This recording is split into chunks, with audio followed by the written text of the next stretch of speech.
आज के लेक्चर के अंतर्गत हम समझेंगे अनुच्छेद 17 के संदर्भ में कि अनुच्छेद जो 17 है उसमें जो अस्पृश्यता का उन्मूलन दिया गया है वो किस प्रकार से हमारे भारत देश की व्यवस्था में सामाजिक स्थिरता को बनाए रखते हुए एवं इसमें बहुत सारे जो आपसी मतभेद हैं उनको ख़त्म करने का प्रयास करता है। तो इसके पहले आप देखोगे कि हमारे देश में भारतीय जो समाज रहा है वो काफ़ी असंतुलन विविधतापूर्ण रहा है, क्योंकि समाज के अंतर्गत बहुत सारी ऐसी कृतियाँ और बहुत सारी ऐसे अनैतिक कृत्य और जो पनपते रहे, जिसने कहीं ना कहीं देखा जाए तो सामाजिक बुराइयों को काफ़ी उमेड़ लिया, जिससे समाज में निरंतर क्या होते रहे, खाई बढ़ती गई और समाज में असंतुलन का विस्तार होता गया। और इसकी वजह से समाज में निरंतर आपसी मतभेद, ईर्ष्या और बहुत सारे ऐसे अनैतिक कृत्यों की भावनाएं, ठीक है, दुष्परिणाम जैसी गतिविधियां देखने को मिलती रहीं। और इससे नागरिक समाज जो रहा है उस बहुत काफ़ी उठक पटक वाला रहा है। तो आप देखते हो कि अस्पृश्यता उन्मूलन जो भारतीय संविधान के तहत अनुच्छेद 17 में दिया है, इसका उद्देश्य यही है कि भारतीय संविधान के तहत सभी व्यक्ति जो हैं वो एक समान संरक्षण, समान व्यवहार, समान आपसी एक दृष्टिकोण को दर्शाने का एक प्रावधान करते हैं। तो इस उद्देश्य से जो संविधान के अनुच्छेद 17 है ये सभी को मूलभूत सुविधा या सभी को कि एक समान दृष्टिकोण से देखने का प्रयास करता है। वो ये चाहता है कि हम अगर कोई चीज़ भारतीय लोगों को अगर हम एक प्रकार से नज़र से देखेंगे तो निश्चित रूप से भारतीय में एकता और राष्ट्रीयता एवं सामाजिक जो संतुलन है उसमें विस्थापन होगा, निरंतर परिवर्तन का विकास होगा। तो ये गतिविधियों को ध्यान में रखते हुए सरकार निरंतर प्रयास करती है, इस होती जो अस्पृश्यता उन्मूलन था इसे खत्म करने का प्रयास करती है। ठीक है, तो अब बात ये आती है कि अनुच्छेद जो 17 है, अनुच्छेद जो 17 है उसमें जो प्रोविजन दिए गए हैं उनका महत्वपूर्ण तथ्य क्या है। तो इससे पहले अगर हम इसकी इतिहास को उठा के देखते हैं तो इतिहास में आप जानते हो कि हमारे समाज में प्रारंभ में ही बहुत सारी ऐसी कृतियां देखने को मिलती हैं, जिसमें आप उत्तर वैदिक काल में देख लो या आप ऋग्वैदिक काल में देख लो। वहाँ पर समाज जो रहा है वर्ण व्यवस्था पर आधारित समाज रहा, और वर्ण व्यवस्था पर आधारित समाज में जो व्यवस्थाएं थीं वो उस समय ऋग्वैदिक काल में कर्म पर आधारित थीं। यानी कि अगर वो व्यक्ति किसी प्रकार से अगर वो उस कर्म के आधार पर जब वो कार्य करता है तो उसके अकॉर्डिंग डिसाइड कर दिया जाता था कि ये कृत्य इस प्रकार से वो कर रहा है, या उसमें उसे रुचि है, या वो उस चीज़ में संलग्न है, या उस करने के लिए वो इच्छुक है। तो इस उद्देश्य उसे उस श्रेणी में डाल देते थे ताकि वो उस कार्य को कर सकता है। तो इस उद्देश्य के लिए वर्ण व्यवस्था जो थी काफ़ी महत्वपूर्ण रही है, और वर्ण व्यवस्था का जो एक कार्य रहा है वो रहा है वर्ग विभाजन पर। और वर्ग विभाजन का मतलब ये हुआ कि यहाँ पर जो लोग हुआ करते थे उनकी जो जुड़ाव है, उनका जो जुड़ाव अपने मूल बिंदु से होता था वो उनका होता था विभाजन। जैसे कि अगर आप देखोगे ब्राह्मण, ठीक, क्षत्रिय, वैश्य और शूद्र, ये जो 4 वर्ग रहे हैं, इन 4 वर्ग जो रहे हैं इनका अपना अपना एक कर्म के आधार पर उस समय डिसीजन होता था, और ये लोग जो कर्म के अकॉर्डिंग अपना कार्य करते थे, ठीक है, तो उनको अलग अलग फैसले दिए जाते थे। राइट, अब मान लीजिए कि किसी को इच्छा है कि मुझे ये कृत्य करना है तो उसके अकॉर्डिंग डिसाइड हो जाता था, और वो उस चीज़ में कि तृप्त है या उस चीज़ में रुचि रखता है, तो उस उद्देश्य से था। तो यही निरंतर परिवर्तन होता गया। तो फिर यही ऋग्वैदिक काल में, उत्तर वैदिक काल में आप देखोगे तो यही जो समाज था वो कर्म के आधार पर ना होकर के जन्म के आधार पर हो गया। यानी कि जो वहाँ पर कितना भी श्रेष्ठ पुरुष हो, कितना भी उत्कृष्ट मनुष्य हो, या वो किसी से कि ज्ञानी पुरुष हो, चाहे वो कैसे से युक्त हो, राइट, लेकिन उससे जो कृत्य दिया जाता था वो शूद्र से ही दिया जाता था। मतलब ये हुआ कि इसकी जो पीढ़ी करती आई है, यानी कि इसका जो एक मूल वंश करता आया, तो उसी का अकॉर्डिंग वो भी कार्य करेगा, वो जन्म के आधार पर डिसाइड कर दिया गया था। तो इससे क्या हुआ कि निरंतर हमारा जो समाज रहा है काफ़ी विविधतापूर्ण और असंतुलन का रहा है। क्योंकि ये जो वर्ग देखे जाए तो इन वर्गों को ब्राह्मण से कि ब्राह्मण वर्ग है, इनको ब्रह्मा से माना है। क्षत्रियों को उनकी भुजाओं से, उनके सर से ब्राह्मण थे, क्षत्रियों से उनके भुजाओं से थे, वैश्य उनके उदर से थे, शूद्र उनके पैरों से थे। तो इस प्रकार से उनको डिफाइन किया गया, अलग अलग विभाजन किया गया है निश्चित रूप से। तो यह जो है ना समाज में समाज में बहुत सारी ऐसी कुरीतियों को जन्म देता है, बहुत सारी आपस में कट्टरता, विविधता एवं सामाजिक समस्याओं को जन्म देता है। इसकी वजह से समाज में आज असंतुलन जो देखने को मिलता है, इसका मुख्य कार्य यही है कि हमारा समाज जो रहा है वो पहले जन्म पर आधारित वर्ण व्यवस्था पर आधारित हो गया था। इसकी वजह से वही निरंतर प्रक्रिया चलती आई, जो समाज में एक मतलब की दूरी बढ़ती गई। ठीक, तो वही जो लोग थे ब्राह्मण, तो ब्राह्मण अपने को उच्च समझते थे, क्षत्रिय मतलब अपने को भी उच्च समझते थे, वैश्य जो थे अपने व्यापार के मतलब संलग्न थे, शूद्र थे मतलब कि एक प्रकार से ऐसे थे जो मतलब कि इन जो तीनों वर्ग थे इनकी मतलब कि सुरक्षा करना, या सुरक्षा करना नहीं, इनके मतलब कि बहुत सारे कार्य, धोबी का कार्य हुआ जैसे, ठीक है, पैर दाबना जैसे हुआ, या कुछ झाड़ू लगाना, ऐसे करते जो शूद्रों के काम होते थे ये करते थे। ओके, तो ये जो समाज था काफ़ी जटिल समाज था, और इस समाज में जो समस्याएं थी निरंतर बढ़ती गई, और आज वही समस्याएं हैं, ठीक है, वो भी आज भारत में देखने को मिल जाती हैं ग्रामीण क्षेत्रों में, लेकिन सरकार ने इस पर बहुत सारे प्रतिबंध लगा रखे हैं। तो आप देखोगे अस्पृश्यता उन्मूलन, अस्पृश्यता उन्मूलन का मतलब यही हुआ कि जो इस शब्द का यूज किया गया है, इसको दूसरे शब्द आप कर सकते हो अछूत, यानी कि अछूत का मतलब ये है कि कोई व्यक्ति ऐसे वर्ग का है जो मतलब अछूत है या उसे छूने योग्य नहीं है, वो अछूत प्रकार का व्यक्ति है। अगर आप उसे छू लेते हो तो आप अपवित्र हो जाते हो। इस प्रकार की धारणा है वो समाज में बनती गई, और निरंतर लोगों के मन में यही विचार भावनाएं हैं उस प्रकार से ढल गई, ताकि वो फिर उसके प्रति उसका व्यवहार जो था वो नकारात्मक होता गया। ठीक, तो ये जो स्थितियां रही, ये जो कृतियां रही हैं, इन्होंने निरंतर मनुष्य को एक प्रकार से देखा जाए तो उसके विकास में अवरुद्धता का काम किया। दूसरी बात है कि इसमें प्रेम बंधुत्व को भी कहीं ना कहीं कमजोर बनाया है। तो इसके कारण इसको सरकार ने, जब जागरूक सरकार हुई, संविधान बना, तो संविधान सभा में इसको खत्म करने के लिए अस्पृश्यता उन्मूलन सिद्धांत दिया था, मतलब एक अस्पृश्यता उन्मूलन अनुच्छेद जोड़ा था। लेकिन इससे पहले भी बहुत सारे हमारे में बुद्धिजीवी लोग रहे हैं, जैसे कि समाज सुधारक में आप देखते हो कि हमारे यहाँ पर भीमराव अंबेडकर रहे हैं। इसके बाद आप देखोगे कि सबसे ज़्यादा भीमराव अंबेडकर ने काम किया, ठीक है, मोहन, और इसके बाद ईश्वर चंद्र विद्यासागर भी रहे हैं इसी में, ठीक है, दयानंद सरस्वती भी रहे हैं, राजा राम मोहन राय रहे हैं। ऐसे बहुत लोग रहे हैं जो हमारे समाज में समानता को स्थापित करने के लिए, कुरीतियों को खत्म करने के लिए निरंतर प्रयास किए हैं। लेकिन फिर भी उनके बाद भी समाज में बहुत सुधार हुए। बहुत सुधार होने के बाद धीरे धीरे समाज जो है एक परिवर्तनशील होता गया। लेकिन जो बड़ व्यवस्था रही है, समाज की बड़ व्यवस्था रही है, आज वो भी फिर भी आज विद्यमान है, उसमें कोई भी आज परिवर्तन नहीं हो पा रहा है। लेकिन ये है कि जो अनटचेबिलिटी जो शब्द है, मतलब अस्पृश्यता उन्मूलन है, छुआछूत है, इसको सरकार ने बिल्कुल ही खत्म करने का प्रयास किया है, और बिल्कुल खत्म किया है, ठीक है। लेकिन समाज, ग्रामीण समाज में होता है, तो उसके लिए सरकार ने बहुत सारे कदम उठाए हैं, उनको दंड देने के कदम उठाए हैं। तो उससे संबंधित हम थोड़ा जानकारी समझने का प्रयास करेंगे। देखिए क्या होता है कि जो अनुच्छेद 17 है, ये जो बोलता है अस्पृश्यता का उन्मूलन। अस्पृश्यता का मतलब अछूत है, और अछूत को खत्म करने के लिए सरकार ने सर्वप्रथम देखा जाए तो एक अधिनियम बनाया था, वो बनाया था अस्पृश्यता उन्मूलन अधिनियम। और ये अस्पृश्यता उन्मूलन जो अधिनियम था ये 1955 में बना था, और इसे इतनी पावर नहीं दी गई थी, राइट, इसे इतनी पावर नहीं दी गई थी, एक प्रकार का औपचारिक ही था, बस ये अस्पृश्यता उन्मूलन की बात करते थे। लेकिन इससे मनुष्य में कोई प्रभाव नहीं पड़ा। मनुष्य के ग्रामीण समाज में जो लोग रहते थे या कहीं भी लोग रहते थे, वो अस्पृश्यता उन्मूलन जो अधिनियम बना था 1955 में, इसका उन पर कोई प्रभाव नहीं पड़ता था, ताकि वो उस चीज़ को ख़त्म कर सकें। लेकिन निरंतर क्या हुआ कि इस पर सरकार काम करती गई, ठीक है। तो फिर इसके बाद फिर अगला एक एक्ट और आता है, इसी एक्ट को थोड़ा और कठोर बनाया गया, तो इसको परिवर्तित किया गया।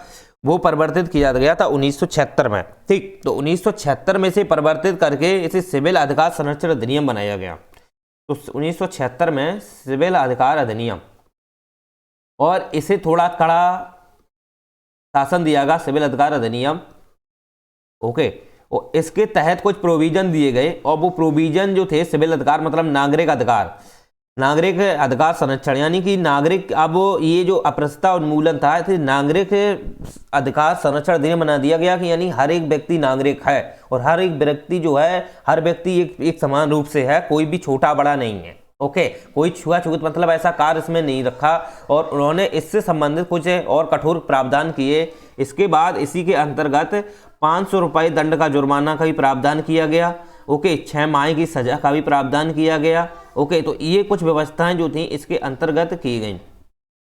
ओके, या आप कुछ अभद्र शब्द जैसे उनको बोलते हो, गलत शब्द बोलते हो जो बोलने योग्य नहीं है, जो उनकी मान मर्यादा को या उनकी गरिमा को ठेस पहुंचती है। ओके, गरिमा का मतलब तो आप जानते हो, उनकी जीवन की एक स्वतंत्रता, जीवन का एक उनका जो अपनी एक गरिमा होती है, एक विचार होता है, अंदर की एक अपनी स्वतंत्रता होती है, उस पर अगर ठेस पहुंचती है तो निश्चित रूप से वो सिविल अधिकार अधिनियम संरक्षण जो है उसके विरुद्ध होगा। तो उसके तहत जो प्रोविजन किए गए हैं उसके तहत आपको सजा का प्रावधान दिया जा सकता है या जुर्माना लगाया जा सकता है। तो ये व्यवस्था की गई थी। अभद्र शब्द अगर आप प्रयोग करते हो उन लोगों को, जैसे आप, ठीक है, तो ये जो शब्द यूज है अभद्र लोग या अभद्र है, या आप किसी को उकसाते हो या आप गलत कार्य करते हो, किसी को उकसाने के तहत या दूसरे को उकसा करके उनके साथ गलत कृत्य करते हो या उनकी महिलाओं के साथ गलत कृत्य करते हो, तो ऐसी निगेटिविटी जैसी आप कृतियां अपनाते हो, तो इनसे, इन प्रवृत्तियों की वजह से जो समाज है उसमें बहुत सारी असंतुलन देखने को मिलेगा और कट्टरता जैसी भावनाएं और बंधुत्वता को ठेस पहुंचेगी। इसलिए सरकार ने इसमें कड़क प्रशासन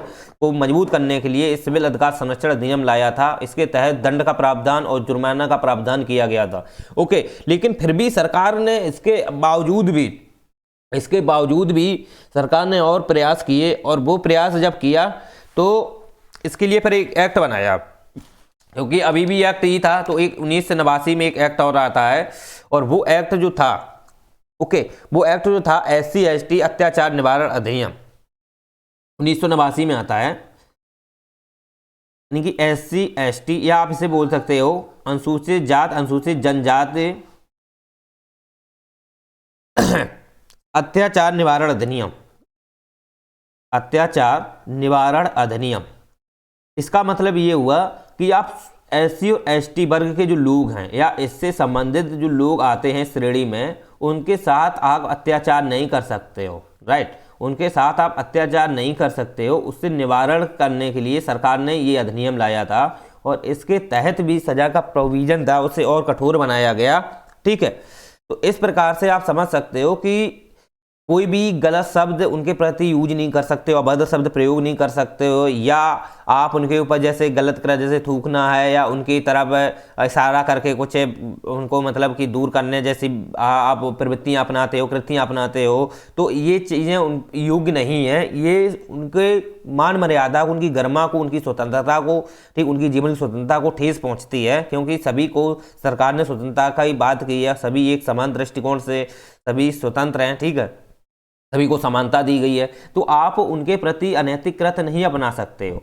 इसलिए इस अधिनियम में कुछ ऐसे प्रोविजन किए गए हैं कि आप, जैसे कि अगर किसी व्यक्ति को, सुनना मेरी, इसमें प्रावधान किया गया है, किसी व्यक्ति को अगर निश्चित रूप से वो SC/ST कैटेगरी का है, अगर आप उससे कुछ गलत प्रयोग करते हो या कुछ ऐसे शब्दों का यूज करते हो, तो वो वहाँ पे जा करके आपसे संबंधित कुछ ऐसे शिकायत दर्ज कर सकता है, और वो शिकायत के तहत अगर जो पाई गई जो या मतलब अवृत्ति है, ठीक, प्रमाणिक दस्तावेज है, पाया जाता है, उचित पाया जाता है, तो उसके तहत आपको जेल हो जाएगी, और आप उसमें कहीं ना कहीं देखा जाए तो आपकी जो आधिकारिक स्वतंत्रता है या उसको अभी मतलब एक प्रकार से छीन लिया जा सकता है। तो ये विचार आपके इसमें कहा किए गए हैं अत्याचार निवारण अधिनियम में। तो आप इस प्रकार से अपराध उन्मूलन से संबंधित सरकार के कुछ ये प्रयोजन महत्वपूर्ण रहे हैं, इसके लिए सरकार ने बहुत सारे प्रयास किए हैं। चलिए, तो अब हम बात यही करते हैं कि अपराधता से संबंधित जो विचार थे, ठीक है, अपराधता से संबंधित जो विचार थे, उन विचारों को लेकर सरकार ने जो प्रयास किए हैं काफ़ी जटिलतापूर्ण प्रयास रहे हैं, और इसके बाद भी समाज में आप देखोगे तो आप बहुत सारे सुधारात्मक प्रयास हैं। अब इसमें आप देखोगे कि ये शब्द जो है अपराधता का, इस संविधान में तो उल्लिखित नहीं है, ठीक है, ये संविधान में उल्लिखित नहीं है, ना संविधान में ये शब्द दिया गया है, ठीक है, और ना ही किसी अधिनियम में है, राइट। लेकिन ये जो शब्द जो था, इसी जो शब्द था मैसूर, जो मैसूर उच्च न्यायालय है, उसके तहत इस शब्द को दिया गया था मैसूर, जो मतलब कि अब वर्तमान में वहाँ का कर्नाटक आप देखोगे, ठीक, तो मैसूर जो है कर्नाटक है, कर्नाटक उच्च न्यायालय ने इस अप्रसता शब्द का वहाँ पर उल्लेख किया है। ओके, तो इस शब्द की वजह से ये ना संविधान में है ना किसी एक्ट या अधिनियम में शब्द का यूज नहीं किया गया है अप्रसता को, राइट। लेकिन इसके लिए आप देखोगे निरंतर प्रयास सरकार करती है, फिर भी देखोगे तो बहुत सारे लोग अप्रसता से संबंधित है मतलब गलत काम करते हैं। या आप देखोगे किसी पे SC/ST के जो गरीब लोग हैं, ठीक है, गरीब लोग हैं उनके पास पैसा नहीं है, ओके, तो ये पहले महाजन लोग हुआ करते थे, ठीक है। तो अब वर्तमान में भी अब देखोगे जो काफ़ी लोग जो उत्कृष्ट हैं, अच्छे मतलब घर से मतलब कि मजबूत हैं, तो उनके पास जो है वो भारी भरकम में लोगों को पैसा देते हैं। इसके बाद ये लोग जो होते हैं मतलब इस पे भारी ब्याज लेते हैं, तो ये नहीं निपटा पाते हैं, तो इनको फिर बहुत गलत इनके साथ अत्याचार करते हैं। तो इस पर भी सरकार ने निरंतर प्रयास किए हैं, रोक लगाई है, राइट। इसके बाद आप देखे हो हाथ से मैला उठाने की, ये आपने बात सुनी हो, हाथ से मैला उठाने के लिए सरकार ने निरंतर प्रयास किए हैं। हाथ से मैला नहीं आप उठा सकते हो, यानी कि इसमें आप देखोगे कि महिलाएं जो पुरुष मतलब होते थे SC/ST कैटेगरी के, वो हाथ से मैला उठाने की बात इसमें आती है। लेकिन इसमें वैसे सभी को SC/ST कोई नहीं शामिल है, इसमें सभी वर्ग के लोग हैं, लेकिन गरीब सबसे ज़्यादा गरीबी देखने को मिलते हैं। लेकिन SC/ST कैटेगरी के लोग इसमें सबसे ज़्यादा मिल जाते हैं, तो इसलिए सरकार ने हाथ से मैला उठाने पर प्रतिबंध लगाया है। तो ये आप पढ़ सकते हो। चलिए, तो आप अप्रसता जो उन्मूलन है इसके संदर्भ में आपको इतना विशेष नॉलेज बहुत है, क्योंकि इसके बारे में मैंने कंप्लीट जानकारी आपको दे दी है कि अनुच्छेद 17 जो है वो किस प्रकार से हमारे समाज में संतुलन बनाए रखता है और समाज में जो कुरीतियां हैं उनका निवारण करता है, या ऐसे ही मन में मानसिकताएं हो गई हैं जिनकी वजह से समाज में बहुत सारी विविधताएं बढ़ती जा रही हैं, तो उसको ख़त्म करने के लिए सरकार ने प्रयास किए हैं। अगर और देखोगे तो फिर उत्तर प्रदेश सरकार ने आप देखोगे तो उत्तर प्रदेश सरकार जो है एक्चुअली में इस पर काम कर रही है, क्योंकि उत्तर प्रदेश सरकार ने इस पर लगभग में पैसे देती है, यानी कि जो जनरल कैटेगरी के लोग हैं और SC/ST कैटेगरी से अगर शादी करते हैं, किसी लड़की से SC/ST कैटेगरी से लड़की शादी करते हैं, तो निश्चित रूप से उनका संरक्षण तो करती ही है, दूसरी बात है उनको पैसा भी मुहैया कराती है। इसके बाद आप देखोगे भीमराव अम्बेडकर की तरफ से भी कम से कम एक इसमें स्कीम लागू होती है, और वो होती है 2.5 लाख रुपए की, ठीक, 2.5 लाख रुपए की भी देती है अगर कोई जनरल कैटेगरी का SC/ST कैटेगरी शादी करता है, ठीक है। SC/ST कैटेगरी की कोई लड़की है और जनरल का लड़का है, अगर शादी करते हैं तो उनकी सुरक्षा के लिए या उनकी व्यवस्था के लिए सरकार इतने उपाय करती है। अगर आप और हिस्ट्री अगर देखना चाहो तो फिर इस पर भीमराव अम्बेडकर ने तो हरिजन संघ आपने देखा हो, हरिजन संघ बनाया गया था, ठीक, और महात्मा गांधी ने भी इस पे काम किया है। महात्मा गांधी देखोगे आप संपूर्ण भारत में इस चीज़ को लेकर, उन्मूलन को लेकर निरंतर प्रयास किया है। संपूर्ण भारत में उन्होंने यात्रा की और निरंतर उन्होंने यही प्रयास किया है कि ये जो अप्रसता शब्द है या अप्रसता जैसी भावना है इसको खत्म किया जा सके। प्रयास उन्होंने भी किए हैं, लेकिन उन्होंने बड़ व्यवस्था का समर्थन किया है, इसलिए इनके बीच मतभेद रहा है गांधी जी के और भीमराव अम्बेडकर के बीच में। लेकिन भीमराव अम्बेडकर इसे पूर्ण रूप से ख़त्म करना चाहते थे। वो ये चाहते थे कि हम जिस कैटेगरी में आते हैं, ये कैटेगरी क्यों है, इसको ख़त्म क्यों ना किया जाए। हम एक खून से बने हैं, हमें वही सुविधाएं, वही संरक्षण मिलना चाहिए, या वही हमको मतलब कि सम्मान मिलना चाहिए जो सम्मान उच्च वर्गों को है। तो मुझे उस सम्मान के मतलब प्रोत्साहन देने के लिए इन्होंने भीमराव अम्बेडकर निरंतर प्रयास किए, और उन्होंने बहुत सारे ऐसे संघ बनाए, जिनमें हरिजन संघ ले लो, या आपने देखा हो कि बहुत सारे ऐसे और भी सभाएं बनाई उन्होंने, राइट। तो उस पर इन्होंने काम किया है, बहुत सुधारात्मक प्रयास किया है। लेकिन बस यही है कि इन्होंने हरिजन संघ एक पार्टी भी बनाई, लेकिन वो पार्टी सफल नहीं हुई, क्योंकि उसमें जो था केवल SC/ST कैटेगरी के लोग शामिल होते थे, तो इसमें जनरल OBC के नहीं हैं, तो फिर उस पार्टी को कहाँ विजयी मिल पाएगा, कहाँ जीत नहीं पाएगी। तो इस वजह से ये पार्टी भी कहीं ना कहीं उनकी इतना विकसित नहीं हो पाई, विकासशील नहीं हो पाई। तो अब समझते हो कि भीमराव अम्बेडकर जो थे उन्होंने इसमें प्रयास इतने किए, फिर भी भारतीय देश में आज भी कहीं ना कहीं ये चीज़ें देखने को मिल जाती हैं। लेकिन जो आप देखोगे कि जो मतलब कि शादियों से संबंधित जो व्यवस्थाएं हैं वो आज भी कैटेगरीज हैं, वो अंतरजातीय विवाह नहीं है, लेकिन अंतरजातीय विवाह हैं, अंतरजातीय नहीं है। बस ये चीज़ है कि जो लोग हैं, छुआछूत जैसी स्थितियां हैं, पहले प्रॉब्लम जो होती थी लोगों को, तो वो अब ख़त्म हो गई हैं।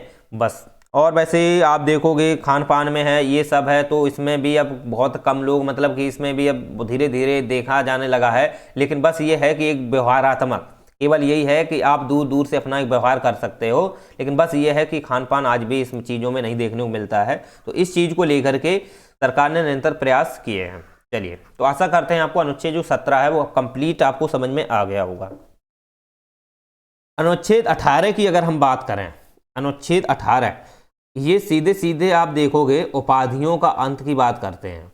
और उपाधियों का अंत का अर्थ ये हुआ कि अगर आप कोई भी व्यक्ति है, राइट, कोई भी व्यक्ति है वो संविधान से ऊपर नहीं है, संविधान के सब नीचे हैं, विधि के नीचे हैं। ओके, अब चाहे वो कितना भी महान व्यक्ति क्यों ना हो या वो कितना भी उत्कृष्ट व्यक्ति क्यों ना हो, लेकिन वो उपाधियां उनको नहीं दी जाएंगी। बस ये है कि कुछ पुरस्कार जो हैं या सम्मान है वो उपाधियों में नहीं आते हैं, वो सुप्रीम कोर्ट ने उनको अलग किया है, वो उपाधियों के अंतर्गत नहीं आते हैं।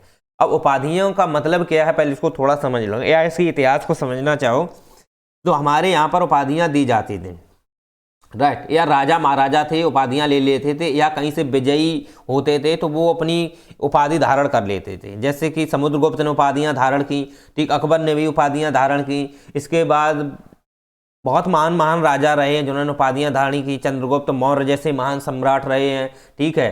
तो इसी में आप देखो चंद्रगुप्त द्वितीय जो रहे हैं, ठीक है, उन्होंने भी उपाधियाँ धारण की।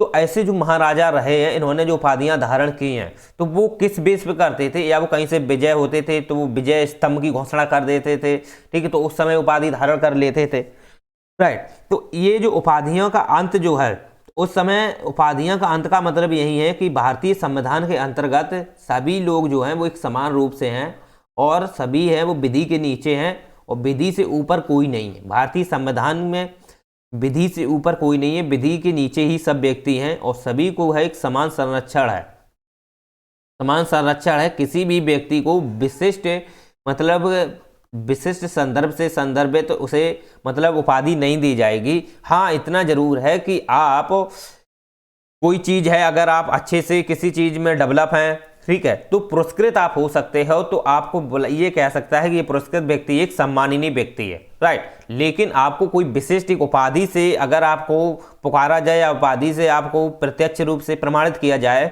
तो ऐसा नहीं है, राइट। या ऐसा कहा जाए कि आप एक भारत रत्न या जैसे किसी को दिया जाता है ना, तो भारत रत्न आप बोल सकते हो, जैसे अमर्त्य सेन बोल सकते हो, या भारत रत्न जो नेशनल मंडेला जो दिया गया था उनको, ठीक है, या भारत रत्न सचिन तेंदुलकर, या भारत रत्न अटल बिहारी वाजपेयी।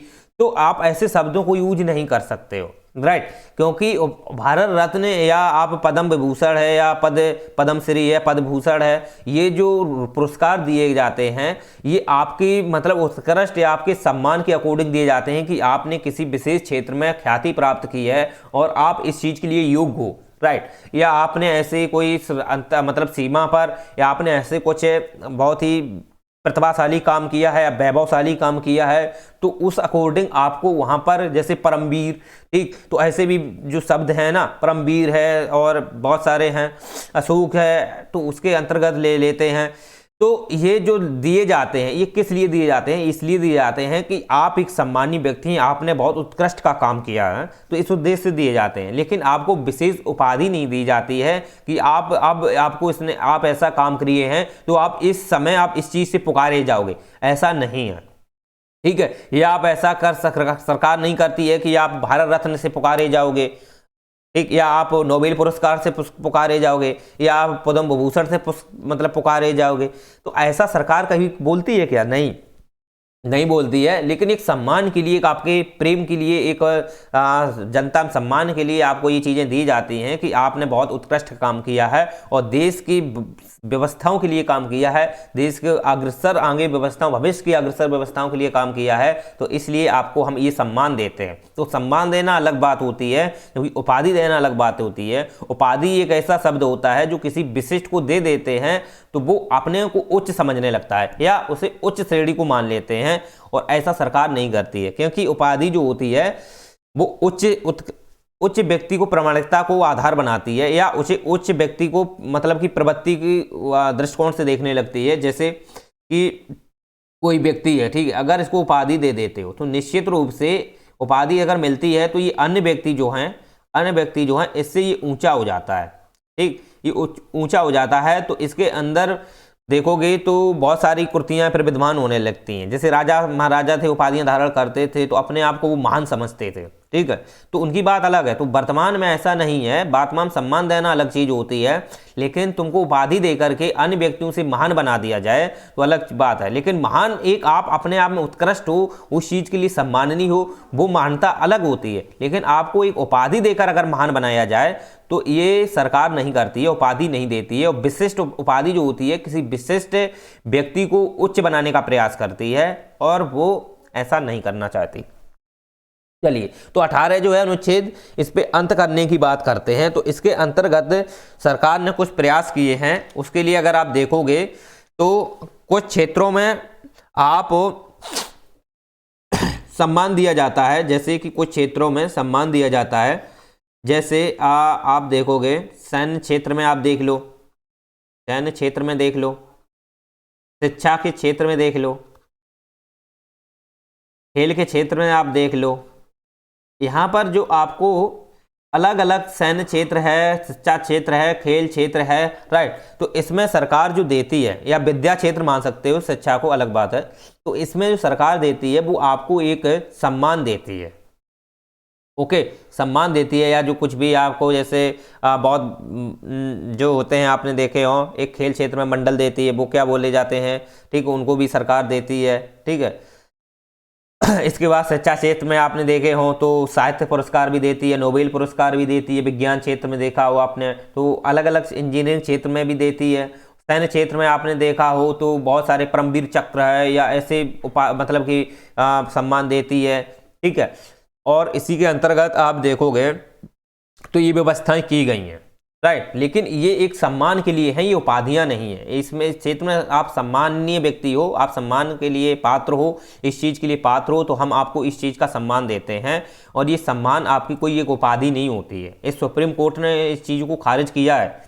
ठीक है, तो आप देखोगे कि इसके अंतर्गत जो सबसे पहले राष्ट्रीय पुरस्कार की जो स्थापना हुई थी, राष्ट्रीय पुरस्कार की जो स्थापना हुई थी,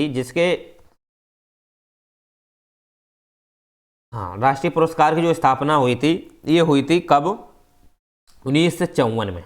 और 1954 में जब राष्ट्रीय पुरस्कार की स्थापना हुई तो इसके अंतर्गत कुछ पुरस्कार लिए गए, जैसे कि भारत रत्न है, इसी में आप देख लो कि नोबेल पुरस्कार आप देखो, साहित्य के क्षेत्र पुरस्कार आप देख लो, राइट, ये पुरस्कार दिए जाते हैं। ओके, अब बात ये आती है कि जो पुरस्कार जैसे कि और भी हैं, जैसे कि पद्मश्री है, पद्म विभूषण है, या पद्मभूषण है, पद्मभूषण, राइट। ये जो हैं ये क्या है, एक प्रकार के काफ़ी ख्याति प्राप्त व्यक्तियों को ही दिए जाते हैं, जो किसी विशेष क्षेत्र में या विशेष किसी शिक्षा क्षेत्र में काफ़ी अच्छा, उत्कृष्ट, या काफ़ी अच्छी, मतलब अपनी अलंकृत दिखाते हैं, या अपने को काफ़ी विकसित, मतलब कि अपने आप को एक, आप ये देख सकते हो कि उस क्षेत्र में मतलब देते हैं कि जब वह व्यक्ति किसी भी एक विशेष क्षेत्र में एक अच्छी ख्याति प्राप्त करता है, उत्कृष्टता दिखाता है, या एक सम्मान, उस सम्मान के पात्र जब वो हो जाता है तो फिर उसको उस प्रकार का सम्मान दिया जाता है। ठीक है, तो हमारे यहाँ पे जैसे अमर्त्य सेन रहे हैं या अटल बिहारी वाजपेयी रहे हैं, उनको भी दिया गया था। ठीक है, इसके बाद शुरुआत में ही देखो आप, शुरुआत में 1954 में भी दिया गया था। ठीक है, उनका नाम याद नहीं आ रहा, शायद राजेंद्र प्रसाद को शायद मिला था, तो उनको भारत रत्न उनको सम्मानित किया गया था। नेल्सन मंडेला को भी दिया गया था। ठीक है, तो नेल्सन मंडेला जो दक्षिण अफ्रीका में उन्होंने काम किया था, तो उनको भारत रत्न दिया गया था, भारत में उनको सम्मान दिया गया था, क्योंकि उन्होंने सबसे ज़्यादा जो काम किया था वो किया था लिंग जो असमानता थी, या उसको लेकर के दूसरा जो था, जो भेदभाव था, गोरे काले की जो नीति थी वहाँ पर, उसको ख़त्म करने का उन्होंने प्रयास किया था। उस पर लेकर के नेल्सन मंडेला जो रहे हैं उस पर उन्होंने बहुत काम किया था, नेल्सन मंडेला। चलिए। तो आप ये चीज़ें समझ सकते हो कि कितना नोबेल जो पुरस्कार है या साहित्य के क्षेत्र में पद्मश्री पद्म विभूषण है इनको दिया जाता है, तो इनकी शुरुआत जो थी 1954 में की गई थी। ओके, अगर देखिएगा अब बात ये आती है कि इसके संदर्भ में अगर आप जानना चाहो तो 1977 में मोरारजी जी की जब सरकार आई, मोरारजी देसाई जनता दल की जब सरकार आई, तो यही जो पुरस्कार थे, ये पुरस्कार जो थे इनको उन्होंने उपाधियों का मतलब कि दर्जा देते हुए इनको निरस्त कर दिया था। ठीक, तो जो मोरारजी की देसाई की सरकार आई थी, उन्होंने ये पुरस्कार जो हैं इन पुरस्कारों को निरस्त कर दिया था, राइट। लेकिन इनको पुनः बहाल जो किया था वो इंदिरा गांधी की सरकार जब 1980 में आई, इंदिरा गांधी की जब सरकार 1980 में आई, तो उस सरकार ने पुनः इनको वरीयता दी और पुनः इनको पुनर्जीवित किया। यानी कि आप बोल सकते हो कि ये पुनः इनको देने के लिए मतलब कि उस चीज़ के प्रयोजन दे दिए सरकार ने कि ये पुनः लागू कर दिए गए भारत रत्न, नोबेल पुरस्कार या पद्मश्री, पद्म विभूषण, पद्म भूषण। ठीक, लेकिन इसमें नोबेल और साहित्य नहीं थे, बस ये थे भारत रत्न थे, पद्मश्री, पद्म विभूषण और पद्म भूषण, ये पुरस्कार थे। इनको सरकार ने क्या किया, जो इंदिरा गांधी सरकार थी इसने पुनः लागू कर दिए, जबकि मोरारजी देसाई की सरकार थी उसने इनको खत्म कर दिया था, निरस्त कर दिया था, उपाधियां को मतलब दर्जा देते हुए कि ये उपाधियां हैं। ठीक, तो उस समय फिर सुप्रीम कोर्ट ने कहा था कि ये एक प्रकार की उपाधियां नहीं है, आप इनको समाप्त नहीं कर सकते हो। ठीक है, और केंद्र सरकार, अगर आप उपाधियों की बात करोगे तो उपाधियों से संबंधित जो कोई ऐसा मतलब कि इसमें आप देखोगे तो केंद्र सरकार की भूमिका होती है, यानी कि एक्सिक्यूटिव पावर जो होती है, यानी कि जो कार्यकारी परिषद होती है, यानी कि जो कार्यकारी परिषद है या मंत्री परिषद जो होती है वही इस पे काम करती है। ठीक, मंत्री परिषद जो है वो इस पर काम करती है, इस पर पैसे कोई भी जैसे हाँ मतलब कि जो भी है किसी को उपाधि मानना है नहीं मानना है, उस पर केंद्र सरकार की जो कार्यकारी मंत्री परिषद होती है वही काम करती है, राइट। चलिए, तो उम्मीद करते हैं आपको उपाधियों के अंत से संबंधित जानकारी हो गई होगी। अब अगर और जानना है तो इस पर आप समझ सकते हो कि आप जो उपाधि है, जैसे कि आप भारत के नागरिक हो, अगर विदेश में जाते हो तो विदेश में आप अगर उपाधि धारण करते हो तो इससे पहले राष्ट्रपति की सलाह लेनी होती है।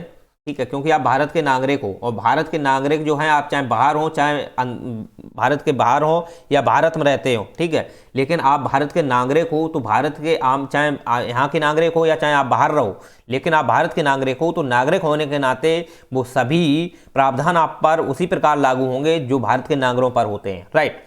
ठीक है, तो उसी प्रकार से अगर आप भारत के बाहर रहते हो, आप अच्छा काम करते हो, सब कुछ करते हो, ठीक, अगर वहां पर आप उत्कृष्टता काम करते हो विदेश में, तो वहां पर अगर कोई उपाधियों का प्रावधान किया गया है तो उससे पहले यहाँ के राष्ट्रपति जो हैं उनसे आपको अनुमति लेनी होगी। ठीक है, अगर आप राष्ट्रपति अनुमति अगर नहीं देते हैं तो आप उपाधि नहीं धारण कर सकते हो, तो राष्ट्रपति से अनुमति लेनी पड़ती है। अगर राष्ट्रपति उसकी मंजूरी देते हैं तो वहाँ उस देश में अगर उस देश में उपाधि दी जाती है तो वहाँ से आप ले सकते हो, लेकिन उस उपाधि का आप प्रयोग भारत में नहीं कर सकते हो। बस ये चीज़ आप याद रखना कि अगर कोई व्यक्ति है, अगर विदेश में उसे उपाधि मिल जाती है, राइट, अगर वहाँ पर उस व्यवस्था का प्रोविजन किया गया है, वहाँ पर अच्छा काम किया है, तो वहाँ पर उपाधि दी जा रही है उस व्यक्ति को, भारत का है, ठीक है, NRI मान लो है वो। अब बात ये आती है कि वो राष्ट्रपति, अब वो उपाधि जब दी जाएगी तो राष्ट्रपति परमिशन लेगा, ठीक, राष्ट्रपति परमिशन लेगा, राष्ट्रपति उस चीज़ को दे देते हैं तो उपाधि मिल जाएगी, नहीं देते हैं तो नहीं मिलेगी। अगर वो दे भी देते हैं तो वहाँ पर उपाधि मिल जाएगी, लेकिन वो उपाधि को भारत में अगर वो यूज कर सके तो भारत में वो प्रयोग नहीं कर सकता है। भारत में ऐसा कोई बात नहीं कही है, वहाँ पर उपाधियों का अंत ही है, चाहे कितना भी उत्कृष्ट क्यों ना हो जाइए। ठीक है, तो इस विषय में सरकार ने ये कुछ प्रयोजन दिए हैं। अगर और आप अगर देखोगे तो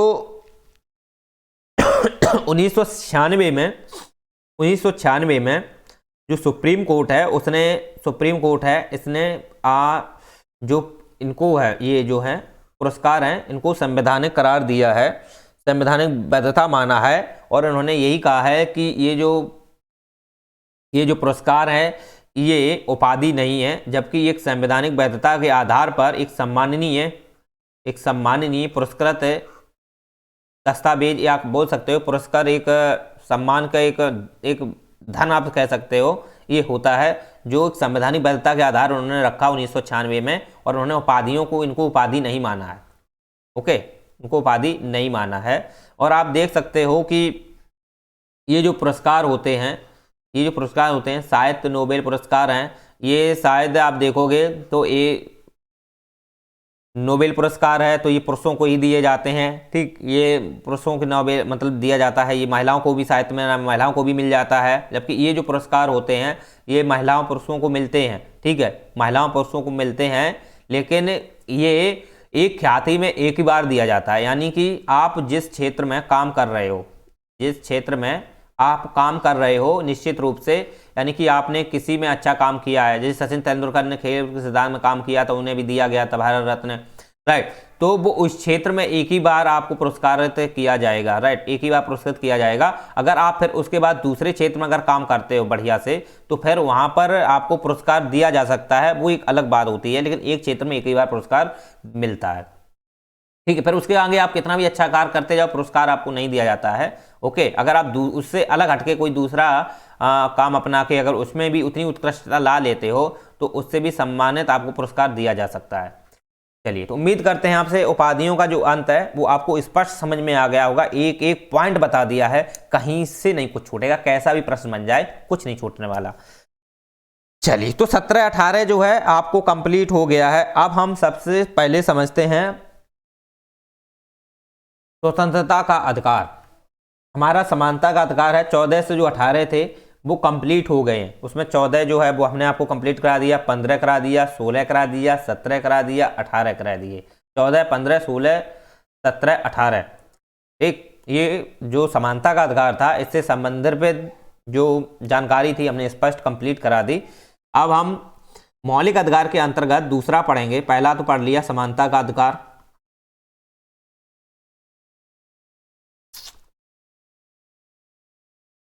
वो है 14 से 18, ठीक। अब इससे संबंधित है अगर कोई चीज़ जैसे कि जो वाद हैं, ठीक, जो सुप्रीम कोर्ट से संबंधित वाद हैं तो उनको मैंने काफ़ी जो इससे रिलेटेड थे वो बता ही दिए हैं। जैसे और कोई छूट जाते हैं तो आप वो करंट से सर्च करके आप पढ़ते रहना, वो अलग बात है, वो क्योंकि बहुत सारे ऐसे वाद विवादित फैसले होते रहते हैं, वो अलग बात है। लेकिन जो इससे मतलब कि इसका बेसिक जो है, जो मतलब जो रियलिटी थी, राइट, वर्तमान में, उसको हमने कंप्लीट आपको बता दिया है। समानता के बाद अगर आप देखोगे स्वतंत्रता का अधिकार, स्वतंत्रता का अधिकार आपको 19 से 22 तक दिए गए हैं। स्वतंत्रता का अधिकार 19 से 22 तक जो दिए गए हैं वो स्वतंत्रता संबंधी अधिकार हैं, यानी कि अनुच्छेद 19 है, 20 है, 21 है, 22, 4 अनुच्छेद जो दिए गए हैं, प्रावधान किए गए हैं भारतीय संविधान में, वो स्वतंत्रता से संबंधित है, ठीक। और वो स्वतंत्रता किस प्रकार की है उनको अलग अलग तरीके से अनुच्छेद में डिफाइन किया गया। अनुच्छेद 19 है, उसके तहत 6 प्रकार के प्रयोजन दिए गए हैं, 6 प्रकार के प्रावधान किए हैं। पहले 7 थे, मूल संविधान में 7 थे, लेकिन अब 6 हैं। ओके, अब फिर इसके बाद आप देखोगे कि अभी बात इस पे आप देखोगे कि इसी के तहत एक शिक्षा का भी अधिकार है, अनुच्छेद 21A में आता है। तो पहले शिक्षा का अधिकार एक मौलिक अधिकार की बात हुई थी, लेकिन उसको मौलिक अधिकार के अंतर्गत डाला गया, उसे खुद एक मौलिक अधिकार नहीं बनाया गया, यानी कि उसे अलग से मौलिक अधिकार की बात है। जैसे कि समानता का अधिकार है, स्वतंत्रता का अधिकार, ऐसे शिक्षा का अधिकार एक अलग से मौलिक अधिकार बने, तो ऐसा बात पहले चली थी, लेकिन उसको सरकार ने मतलब नहीं माना। सरकार ने उसे अनुच्छेद 21A के तहत उसमें मतलब कि डाल दिया, उन्हें अलग से कोई उसे मौलिक अधिकार का दर्जा नहीं दिया गया था। बस यही है कि उसे मौलिक अधिकार के अंतर्गत रखा। चलिए, तो 19 से 22 जो है, 19 से 22 में आप देखोगे स्वतंत्रता संबंधी अधिकार हैं। तो अनुच्छेद जो 19 है, अनुच्छेद जो 19 है ये काफ़ी व्यापक है, और ये सभी जो भी नागरिक हैं उसको ये अनुच्छेद के बारे में जानकारी करनी चाहिए वैसे तो हमारी समझ में, लेकिन अब जो पढ़ते हैं तो उनको तो जानकारी होनी चाहिए। तो अनुच्छेद 19 है, इसके बारे में हम समझाते हैं। सबसे पहले तो इसमें एक शब्द आता है पहला, वाक एवं अभिव्यक्ति की स्वतंत्रता। वाक एवं अभिव्यक्ति की स्वतंत्रता, इसका अर्थ क्या है? वाक एवं अभिव्यक्ति की स्वतंत्रता का मतलब है, यानी वाक मतलब अपनी बातचीत, ठीक, अपनी बोलचोल जो बोलते हैं, या व्यक्ति मतलब प्रकट करना, तो आप अपनी बात को रख सकते हैं, आप पे किसी प्रकार का प्रतिबंध नहीं होगा। ठीक है, आप अपनी बात को रख सकते हैं, चाहे कहीं भी रख सकते हैं, व्यक्तिगत में रख सकते हैं, सरकार के सामने रख सकते हैं, मीडिया पे रख सकते हैं, या कहीं भी बोल सकते हैं, राइट। तो आप वाक एवं व्यक्तिगत स्वतंत्रता का मतलब यही है कि आप अपनी बात को रख सकते हैं, जो आपके मन में विचार हैं, भावनाएं हैं, या आपके किसी के प्रति आप विचार रखते हैं, ठीक है, चाहे वो नकारात्मक हो या सकारात्मक हो, वो आपको रखने की आज़ादी है, वो आपको रखने की आज़ादी है। ओके, तो यही वाक एवं अभिव्यक्ति की स्वतंत्रता है। तो इसके अंतर्गत जो कुछ प्रयोजन दिए गए हैं, जैसे अभिव्यक्ति देना, अभिव्यक्ति देना, तो अभिव्यक्ति देना का मतलब यही है कि अपनी बात को प्रकट करना, अपनी बात को प्रकट करना, और प्रकट किसके सामने कर सकते हो, सरकार के सामने कर सकते हो, मीडिया के सामने कर सकते हो, या किसी ऐसे सार्वजनिक जो स्थल हैं, संस्थान हैं, उनके सामने कर सकते हो, सार्वजनिक संस्थान है उनके सामने कर सकते हो, उनके समझ कर सकते हो, या आप किसी व्यक्ति विशेष से अपनी बातचीत जो निजी होती है उससे संदर्भित कर सकते हो। तो ये वाक एवं व्यक्ति की स्वतंत्रता है। इसके अंतर्गत वो सभी तथ्यात्मक विवरण दिया गया है, जो व्यक्ति अपने मन में विचार है और वो उस चीज़ को बोलना चाहता है, वो सरकार के सामने बोल सकता है, मीडिया के सामने बोल सकता है, सार्वजनिक संस्थानों में भी बोल सकता है, ठीक है, और व्यक्ति निजियों से भी बोल सकता है, या कुछ ऐसे जो पार्टियां हैं जहां पर चलती हैं वहां पर अपनी बात को रख सकता है। तो ये वाक एवं व्यक्तिगत स्वतंत्रता का मतलब यही है, उसे बोलने की आज़ादी है, उसे बोलने की आज़ादी दी गई है, ठीक है। तो इसके अंतर्गत ये है। दूसरा है मत देने का। तो मत यहाँ वोट का नहीं है, मत देने का मतलब ये है कि अपनी बात को रखना, ठीक, अपनी बात को रखना। एक बोलना शब्द एक अलग है, थोड़ा सुनना ध्यान से, बोलना चीज अलग है, और अपनी मत रखना यानी कि अपनी बात को रखना, यानी कि ये बात रखने का मतलब ये है कि अगर किसी चीज को लेकर किसी ने फैसला किया है, यानी कि मतलब आपराधिक मामलों, यहाँ पर अपराधी हैं या कोई फैसले हुए हैं निश्चित रूप से, ठीक है, तो अगर इन दोनों के बीच किसी प्रकार का कृत्य हुआ है, ठीक है, और ये थर्ड पर्सन जानता है, तो इसको मत है कि वो इस चीज को बता सकता है। ऐसा नहीं है कि इस पे जबरन भी नहीं कर सकते हो, राइट, इसको मत देना है। तो ये बता सकता है इसको कि हाँ इस व्यक्ति ने ऐसा किया, इसके साथ ऐसा नहीं किया है। तो ये थर्ड पर्सन जो होता है, ये इस चीज को लेकर के मतलब कि इस चीज को बता सकता है या प्रमाणित कर सकता है। तो ये थर्ड पर्सन है, ये कर सकता है। तो कोई भी व्यक्ति हो सकता है थर्ड, और थर्ड पर्सन में हर व्यक्ति आ सकता है, ठीक है। तो ये जो मत देना का मतलब है अपनी बात को प्रमाणित करना कि हाँ कि किसी संदर्भित फैसले को लेकर के आप उसमें या न्यायोचित बातें जो करते हो, न्यायोचित बात करते हो, तो निश्चित रूप से मत देने की बात आती है। तो ये आप उसमें रख सकते हो, ठीक। अब बात आती है बाकी में स्वतंत्रता में, मौखिक भी रख सकते हो, लिखित भी रख सकते हो। तो ये आपको अभिव्यक्ति में मौखिक भी दी गई है और लिखित भी दी गई है, मौखिक या लिखित दोनों टाइप से है, ओके। मौखिक का मतलब ये है कि आप यहाँ पे अभिव्यक्ति का मतलब प्रकट करना है, और वो प्रकट करना मुंह से भी बोल सकते हो, लिखित से भी बोल सकते हो। काफ़ी लोग ऐसे होते हैं जो बोल नहीं पाते हैं, राइट, तो वो लिखित अपने लिख कर देंगे कि ऐसी ऐसी बात है, ठीक है, लेकिन बोल नहीं पाते हैं। और जो बोल लेते हैं वो मौखिक भी दे सकते हैं, और जो बोल लेते हैं तो वो मौखिक लिखित दोनों कर सकते हैं। और जो बोल नहीं पाते हैं तो मौखिक क्या दे लेंगे, वो लिखित ही देंगे। तो ये मौखिक लिखित जो है वो वाक एवं विधिक स्वतंत्रता के अंतर्गत ही रखा गया है, और ठीक है। तो ये कुछ प्रयोजन इसमें दिए गए हैं। और भी अगर आप देखोगे तो इसी के अंतर्गत जो लिखित छपे जो कुछ दस्तावेज होते हैं उनके संदर्भ में जानकारी दी गई है, ठीक है, उसको भी आप समझ सकते हो। इसके बाद आप चलिए इसके बाद आप देखोगे कि फॉन्ट टैपिंग की बात की गई है। तो फॉन्ट टैपिंग को लेकर के आप देखोगे निरंतर जो मतलब कि स्थितियां बनती रहती हैं, या फॉन्ट टैपिंग को लेकर के या कुछ ऐसी हैकिंग वगैरह होती रहती है, टैपिंग उनकी होती रहती है। तो उनको लेकर के इनमें अभिव्यक्ति में स्वतंत्रता दी गई है कि वो व्यक्ति जिनका फॉन्ट टैपिंग वगैरह जिनकी हुई है, या इसके साथ कोई गलत कृत्य हुआ है, राइट, इनको सोशल संबंधित फॉन्ट टैपिंग से हुई है, तो वो अपनी बात को वहाँ पे रख सकता है। उस पर विरुद्ध मतलब फॉन्ट टैपिंग के विरुद्ध इनको अधिकार दिया गया है इसके अंतर्गत, फॉन्ट टैपिंग। इसके बाद फॉन्ट टैपिंग के विरुद्ध भी अधिकार है विज्ञापन संबंधित है, तो इसे इसी के अंतर्गत रखा है विज्ञापन। यानी कि विज्ञापन का मतलब यहाँ पर ये होता है कि हम अगर किसी चीज़ के प्रति अगर हम विज्ञापन देते हैं या दस्तावेज देते हैं तो वो राइट होना चाहिए या वो राइट डायरेक्शन में होना चाहिए। अगर वो गलत है तो कोई बात नहीं है, लेकिन आप अगर विज्ञापन देते हो निश्चित रूप से, ठीक है, तो ये विज्ञापन जो है ना, ये कहीं ना कहीं हर व्यक्ति को देने की मतलब आज़ादी दी गई है विज्ञापन से संबंधित, राइट। और इसी के अंतर्गत आप देखोगे तीसरा इसी में आ जाता है सूचना का भी अधिकार आता है। सूचना मतलब सूचना जानने का अधिकार है इसी के अंतर्गत।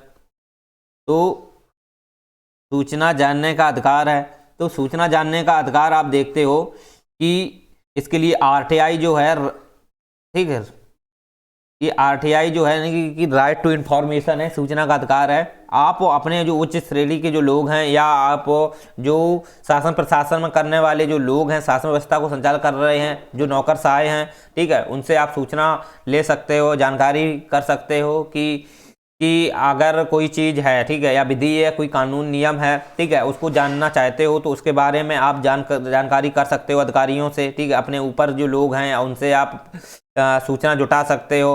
ओके, तो इससे संदर्भित है, किससे संदर्भ है, ये इसी से संदर्भित है।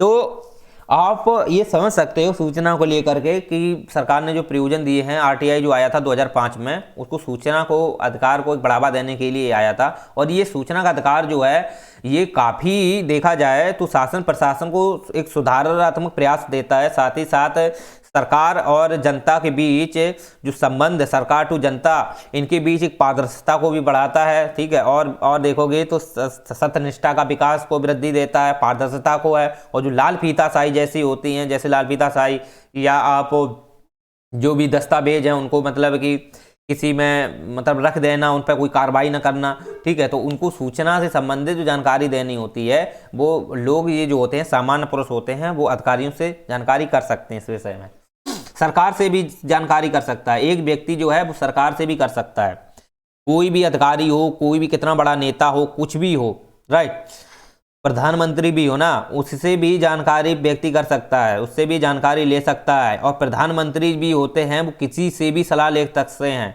वो भले ही मंत्री परिषद के व्यक्ति क्यों ना हो, अगर वो सलाह लेना चाहेंगे किसी कृत्य करने के लिए तो वो स्वतंत्र होते हैं, वो स्वतंत्र होते हैं। वो सामान्य व्यक्ति से किसी भी फैसले को डिसीजन लेने के लिए उससे सलाह परामर्श ले सकते हैं, वो प्रधानमंत्री कर सकते हैं और करते भी हैं, राइट। तो ये सूचना का अधिकार है, काफ़ी प्रमुख अधिकार है, बहुत ही महत्वपूर्ण है, इसके विषय में इतना ही पर्याप्त है। चलिए, तो आगे आती है प्रेस की स्वतंत्रता। तो प्रेस की स्वतंत्रता का मतलब यहाँ पे दिया गया है कि आप प्रेस की मतलब है अखबार है, उसकी आज़ादी दी गई है, आप पत्र हैं या कोई लिखित दस्तावेज हैं, ठीक है, उस पर आप कर सकते हो, मीडिया संबंधी काम कर सकते हो, ठीक है। लेकिन वो मीडिया जो होती है, अगर आप ऐसा मीडिया का काम भी नहीं, मीडिया में आप एक प्रकार का देखा जाए तो उसमें सब कुछ कराना पड़ता है, रजिस्ट्री करानी पड़ती है, सब कुछ होता है। लेकिन इस प्रेस की स्वतंत्रता के अंतर्गत अगर आप मीडिया के क्षेत्र में काम करना चाहते हो तो आपको स्वतंत्रता दी गई है, ठीक है। अगर आप किसी की मीडिया से संबंध में जानकारी करना चाहते हो तो आपको स्वतंत्रता दी गई है। या आप कोई भी चीज है, जैसे कि आप विधानमंडल जैसे क्षेत्र, विधानमंडल के जो सदस्य होते हैं, ठीक है, उन पे आप ये स्वतंत्रता दी गई है कि आप उनसे ये जानकारी जुटा सकते हो, वहाँ पर जो भी लिखे दस्तावेज होते हैं उन पे जानकारी कर सकते हो। ओके, तो प्रेस की स्वतंत्रता के अंतर्गत ये दिए गए हैं। या आप ऐसा कोई मीडिया संस्थान भी खोल सकते हो, ठीक, ये चीज़ें आपकी प्रेस की स्वतंत्रता के अंतर्गत दी गई हैं। या आप जैसे यूट्यूब चैनलों पर देखा हुआ आपने, बहुत सारे लोग हैं मीडिया संबंधित काम कर रहे हैं, ठीक है, अपना काम कर रहे हैं। लेकिन ये प्रेस की स्वतंत्रता जो है एक ऐसा नहीं होना चाहिए कि आप कोई फालतू खबर मतलब डालने में लगे हो, फेसबुक में फालतू खबर डालने में लगे रहे, उसका कोई मतलब नहीं, औचित्य नहीं है।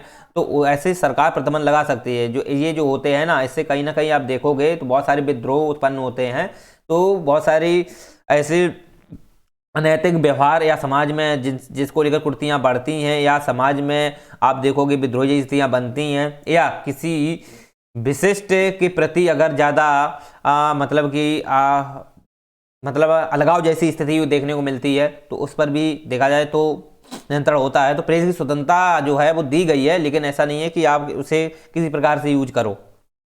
चलिए, इसी के अंतर्गत अगर आप और देखोगे तो शांति धरना का भी अधिकार है। आप बाकी व्यक्ति की स्वतंत्रता के अंतर्गत शांति धरना का अधिकार है। शांति धरना यानी कि आप शांति रूप से धरना दे सकते हो, प्रदर्शन कर सकते हो, एक प्रदर्शन के माध्यम से अपनी बात रख सकते हो। तो मैंने आपको बताया था सरकार के सामने, मीडिया के सामने रख सकते हो, मीडिया की बात जो है वो इसके अंतर्गत आ जाएगी। और शांति प्रदर्शन धरना, ठीक, मैंने आपको बताया था कि अभिव्यक्ति स्वतंत्रता है, तो स्वतंत्रता के मतलब आपको प्रदर्शन करने का या धरना देने की भी आपको हकदार होते हैं, ठीक, आप वो चीज़ दे सकते हो, राइट, आप कर सकते हो, आप शांति धरना ये कर सकते हो, वो अलग चीज़ है। लेकिन ऐसा नहीं है कि आप गए सार्वजनिक क्षेत्र में, ठीक, सार्वजनिक यातायात जैसे क्षेत्र होते हैं वहाँ पे गए और वो हाईवे है, चलो हाईवे बंद कर देते हैं, राइट, हाईवे बंद कर दिया, वहाँ पे वाहन है, ठीक, तो वाहन है, वहाँ भी अब क्या हुआ कि आप प्रदर्शन कर रहे हैं, धरना दे रहे हैं और हाईवे पे बैठ गए हैं, ठीक, 50 लोग हैं, हाईवे को घेर रखा, बीच में बैठ गए लोग, अब वाहन बंद कर देते हैं और जाम लगा दिया, ट्रैफिक लगा दिया। तो ये गलत है, ऐसा नहीं करना है, ऐसा नहीं, आज़ादी सरकार नहीं देती है कि आप कि धरना और शांति प्रदर्शन को आपको दिया गया है कि आप ऐसा भी कृत्य करो कि निश्चित रूप से दूसरे की यहाँ पे जो आज़ादी है उसका भी हनन हो, या वो फायदा क्या है ऊपर चढ़ा देंगे, तो फिर तो आपसे जानते ही हो। तो ऐसा भी नहीं करना है, इसके लिए सरकार निरंतर प्रयास करती है कि आप जो सार्वजनिक यातायात जो स्थान है, यातायात जैसे हाईवे हैं, नेशनल हाईवे हैं, ठीक, जहाँ पर ज़्यादा से ज़्यादा वाहनों का जो रफ़े होता रहता है, तो आप वहाँ पर किसी प्रकार के मतलब कि सार्वजनिक धरना प्रदर्शन नहीं कर सकते हो, ठीक है। अगर हाँ ऐसा कर सकते हो, अगर सरकार इसमें देती है, सरकार अगर आपको देती है कि हम अपनी तरफ से परमिशन देते हैं कि यहाँ पर अब वाहन बंद होने चाहिए, यहाँ पर ऐसा प्रदर्शन होगा, तो वो सरकार कर सकती है अपनी तरफ से, वो अलग बात है। या आप ऐसा नहीं कर सकते हो कि लो वाहन बंद कर दिए और हम लो हमारी आज़ादी, हम धरना करेंगे, तो ये तो एक हिंसात्मक होगा, तो इस पर सरकार कार्रवाई करेगी, ठीक, लॉ एंड ऑर्डर के तहत आपको मेंटेन करेगी और निश्चित रूप से आपको लाठी मार के भगा दिया जाएगा, हो जाएगा धरना प्रदर्शन। चलिए, तो ये आप समझ सकते हो। हाँ, तो सार्वजनिक यातायात जैसे क्षेत्रों में प्रदर्शन, धरना प्रदर्शन को आपको आज़ादी नहीं है। हाँ, शांति पूर्वक आप धरिए, ठीक है, आप जाइए कहीं बड़े मैदान में जाइए, वहाँ पे खूब उठा पटकी लगाइए धरना करने के लिए। चलिए अब अगली आती है इसी के अंतर्गत हड़ताल का अधिकार, इसके अंतर्गत देखो नहीं दिया गया है। हड़ताल आप देखोगे तो हड़ताल के अलग से बात दी गई है, वो अलग ही है। हड़ताल का अधिकार जो है वो इसके अंतर्गत नहीं है, क्योंकि हड़ताल जो है, ओके, क्योंकि हड़ताल जो दी जाती है एक्चुअली में आप देखोगे तो वैसे हड़ताल अधिकारी नहीं कर सकते हैं। अधिकारी जैसे होते हैं, इंजीनियर होते हैं, इनको हड़ताल करने का एक प्रकार से देखा जाए तो अधिकार नहीं होता है। जबकि हड़ताल करने का अधिकार देखो मजदूरी, जो मजदूर लोग होते हैं, ठीक, जो श्रमिक लोग होते हैं, वो काम किस जैसे कंपनियों में काम करते हैं या किसी में करते हैं, तो उनको लगता है कि मुझे उस प्रकार से प्रॉपर वो मुझे मतलब कि उसे आय नहीं मिल रही है, ठीक है, उनको वेतन नहीं मिल रहा है, तो वो धरना करेंगे या वो हड़ताल करके चले जाएंगे, छुट्टी पे चले जाएंगे, काम ही नहीं करेंगे, तो वो उन पे स्वतंत्र हैं वो उस चीज़ के लिए, ठीक है, क्योंकि उनकी जीवन स्वतंत्रता है, तो वो उस चीज़ के लिए क्रम करते हैं कि मुझे उस प्रकार का वेतन नहीं मिल रहा है या मुझे उस प्रकार का कृत्य नहीं मिल रहा है, या कोई ऐसा कृत्य है जो उन पर किए नहीं जा रहा है, ठीक है, या वो ऐसा कोई कृत्य है जो वो उस चीज़ के लिए एलिजिबल नहीं थे लेकिन उनको जबरन भर्ती कर दिया है, तो वो उस चीज़ का धरना दे सकते हैं या वो उस चीज़ का हड़ताल करके जा सकते हैं।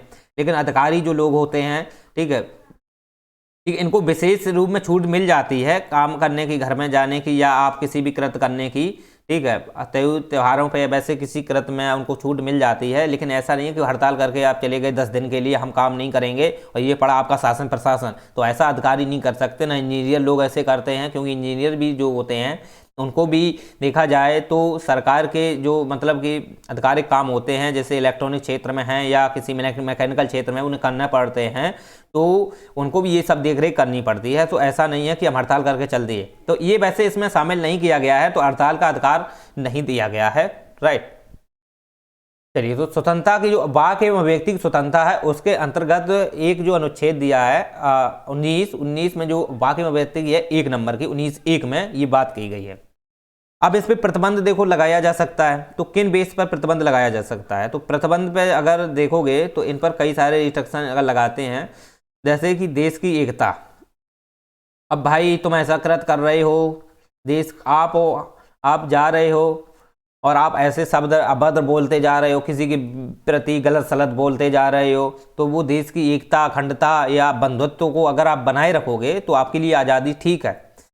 अगर आप देश की एकता है, देश की अखंडता है, देश की राष्ट्रीयता है, या संविधान की एक संप्रभुता है, या संविधान में निहित जो प्रावधान है उनको आप मेंटेन करते रखते हो, या आपके जो भी जो आपको दिए जाते हैं आधिकारिक रूप से उनका आप निश्चित रूप से आप उसे फॉलो करते हो, उसके अकॉर्डिंग आप अपनी आज़ादी को निर्धारित करते हुए कुछ कृत्य करते हो, तो ठीक है। अगर आप इसके विरुद्ध जाते हो तो इस पर रिस्ट्रिक्शन सरकार लगा देती है। वो अनुच्छेद 19(2) के तहत वो रिस्ट्रिक्शन का पावर दी गई है।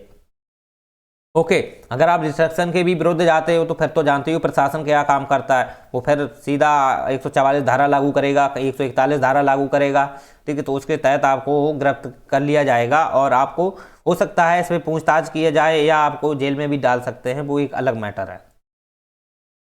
चलिए, तो देश की एकता, अखंडता, देश की राष्ट्रीयता, इसके संदर्भ में आप देखोगे मानना पड़ता है। इसके बाद सार्वजनिक आदेश, सार्वजनिक आदेश भी इसी में आ जाता है। जैसे सार्वजनिक आदेश का मतलब ये है कि कोई ऐसी विपत्ति आ गई है राष्ट्रीय स्तर पर जो सार्वजनिक आदेश देना पड़ता है। विपत्ति का मतलब ये होता है कि कुछ प्राकृतिक घटनाएं, प्राकृतिक घटनाएं में जैसे कि कुछ भूकंप हैं, तूफान है, बड़े बड़े आ गए हैं, तो उनको अलर्ट किया जा सकता है, तो आप उस चीज़ को लिए मानना पड़ेगा। ऐसा नहीं भूकंप आ गया हम नहीं मानेंगे सरकार की बात, हम वो जा रहे हैं मछली जबरदस्ती पकड़ेंगे, जा करके जा रहे हैं समुद्र में पकड़े जाएंगे, ठीक, या सुनामी आ गई है हम जा रहे हैं मछलियाँ पकड़ेंगे जाके, तो ये सरकार के विरुद्ध है। आप तुम जान जोखिम में डाल रहे हो वो अलग चीज़ है, लेकिन आप सार्वजनिक आदेश जो है उनका पालन करना पड़ता है।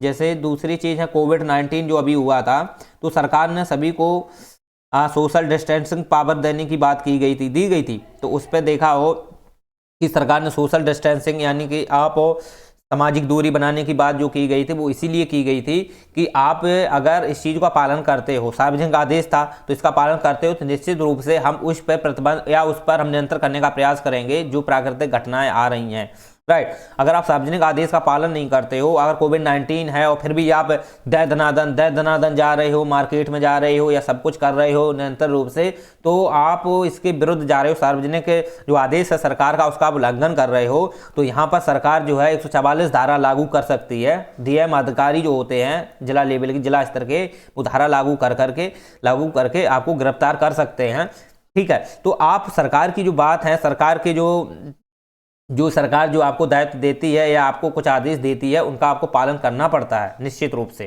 तब तो ठीक है।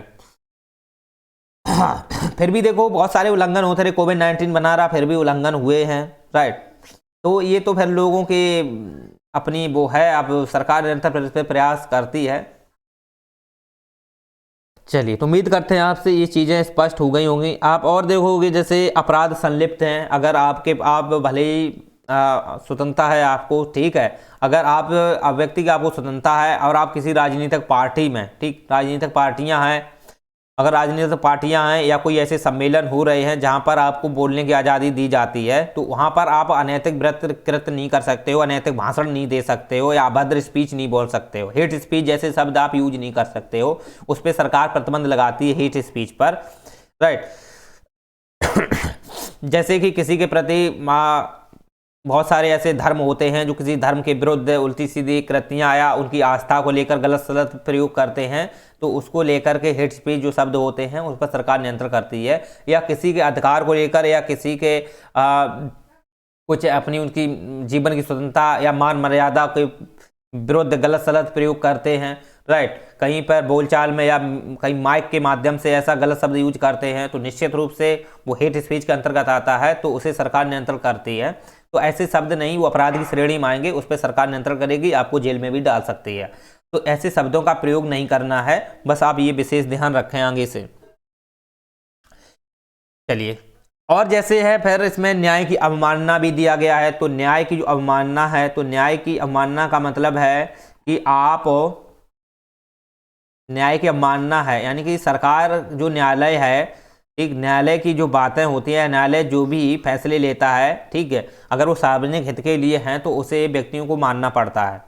अवमानना नहीं है, मतलब अवमानना का मतलब ये है कि आप उस चीज़ को मतलब निकाल नहीं सकते हो, यानी कि जो न्यायालय के आदेश होते हैं या दिशा निर्देश होते हैं उनको मानना पड़ता है, ठीक है, उसको आप निकाल नहीं सकते हो, चाहे संस्थाएं हो या चाहे कोई आम व्यक्ति हो, कुछ भी हो, लेकिन जो सरकार जो वहाँ के सुप्रीम कोर्ट है या हाई कोर्ट है, ठीक है, ये न्यायालय की अवमानना जो बात आती है इसमें इसीलिए आती है कि वो अगर आपके प्रति हित का काम कर रहे हैं या वो कोई आदेश दे रहे हैं, कोई निर्णायक फैसले ले रहे हैं, तो उस फैसले के प्रति अगर आपको बोलती है, सुप्रीम कोर्ट देता है आजाद, आपको आदेश देता है कि आप इस कृत्य करने के लिए, ठीक, आप ऐसा करोगे, राइट, तो आप उस चीज़ को विरुद्ध नहीं जा सकते हो। तो ये उसकी न्यायालय की अवमानना है, यानी कि न्यायालय की जो विचार है, न्यायालय की जो अवधारणा है, विचार हैं और जो फैसले लेते हैं, तो वो फैसले जो होते हैं एक पालन करना पड़ता है, राइट। तो उसकी अवमानना का मतलब यही हुआ है कि आप इस चीज़ को निकाल नहीं सकते हो, या न्यायालय के जो आदेश हैं या न्यायालय के जो जो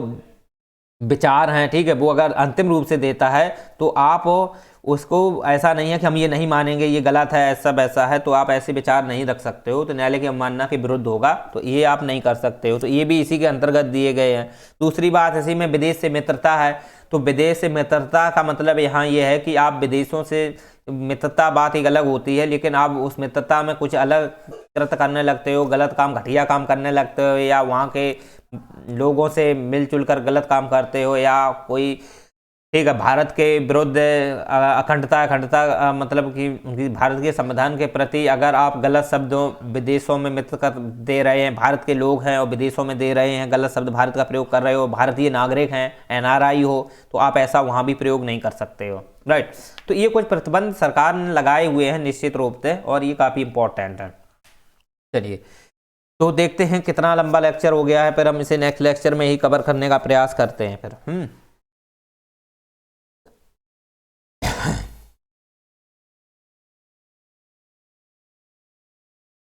चलिए।